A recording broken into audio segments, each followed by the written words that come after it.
So Zalvox has a mythological resonance. What does the name mean to you, and why did you choose it? Um, the name of our project, Zalvox, is a made-up word. It combines Zymoxis. This is the name of a Thracian death deity, and with Vox, just meaning vocals. Our first song ever is called Zymoxis, which was the initial inspiration for our name.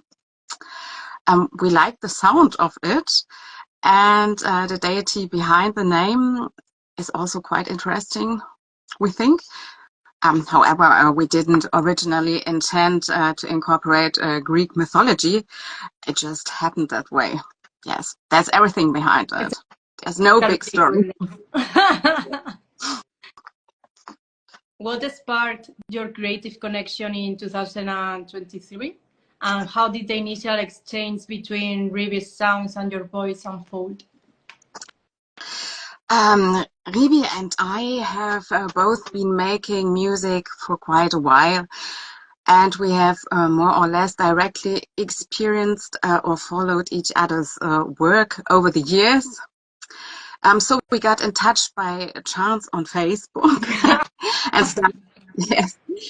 And so we started chatting, and at this time I was looking for a new musical opportunities, and Ribi wanted to start incorporating vocals into his tracks. He has also his own music project. It's called Static Sky, and this is a mixture of ambient and industrial. So, but he wanted to work with a singer. Yes. So our collaboration began as an experiment. Also, he sent me some instrumental tracks, and then I developed the vocal lines and lyrics, and ultimately the first demos sounded so promising that we decided to continue. Yes. And in such a digital era, you've chosen a fully analog setup. What does that choice bring to your music beyond just sound? Firstly, I would like to mention that Ribi is responsible for our instrumental tracks. And in the past, he also used to make music on a computer, but he didn't enjoy it. So he switched back to analog equipment, synthesizers, groove boxes, because it's exciting for him to experiment with new synths and learn how they work. It's really hard to get into how a synthesizer is working for me, I think so. And also, when you make music with analog equipment, you have you experience the haptic effect. By that I mean you can touch the devices, controls, and pods, and that makes it feel more real. I think this is also one reason why he wanted to work with analog equipment. Yes. What is your usual creative workflow like? Does it start with an instrumental idea or a lyrical one? Our songs actually start with an instrumental. Ribi usually sends it to me by email. Then, yes. Then I come up with a vocal line for it, and I also start writing fragments of lyrics at the same time. At least at the beginning, my lyrics always based on the emotion or mood that the track triggers in me. And then when the vocal line is finished, I finish writing the lyrics. And if necessary, we make a few changes to the instrumental. And then the song is going to be mixed, and then we have a new song. Yes, so it works. This is our Where do workflow. you find where do you find the inspirations to write the lyrics of the songs? I think an inspiration can be everything. It can be a book that I have read, or a film I've seen, or a concert, or all the things that happen around me. Also political things sometimes. are inspiring for me. But I don't use to tell a story with my lyrics. It's more like fragments. Yes. So everybody, I don't like to explain what my lyrics mean. I think it's more interesting if the listeners find their own way to them and find their own interpretation for them, also for the lyrics. Are there specific challenges when translating analog hardware into a live performance? No, not really. You have to think about what equipment you can take to a live gig and what can you leave at home. And at gigs we use a basic playback track.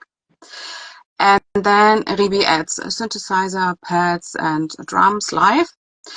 This always makes our live performances sound different from the recorded songs, and this is exactly what we wanted to have. Another advantage is that we are spared from computer crashes during gigs. Yes, and in the future I plan to play bass guitar live.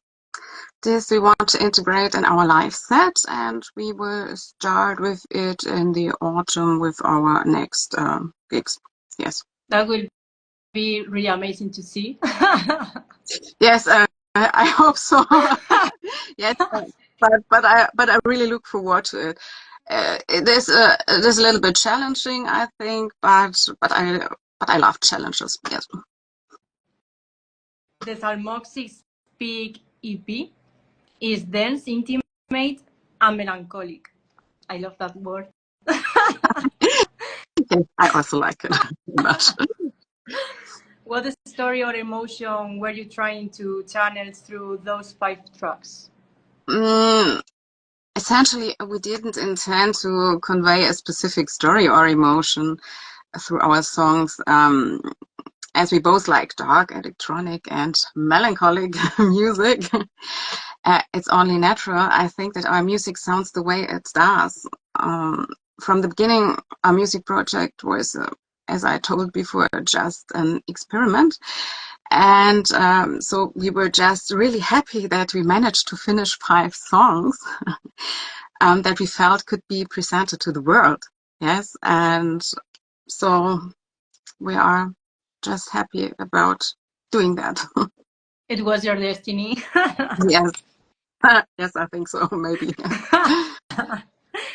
Your collaborations with Daniel Mayer and Manuel Ritzer brought a Polish atmosphere to the EP. What was it like working with them? We have known Daniel and Manu for a very long time and have a lot of respect for both artists. Ribi has been involved in some of Daniel's music projects, such as Destroyed and Liebknecht, that are its electronic music. So he has a special relationship with Daniel anyway. And Daniel has also supported our project from the outset and encouraged us to continue.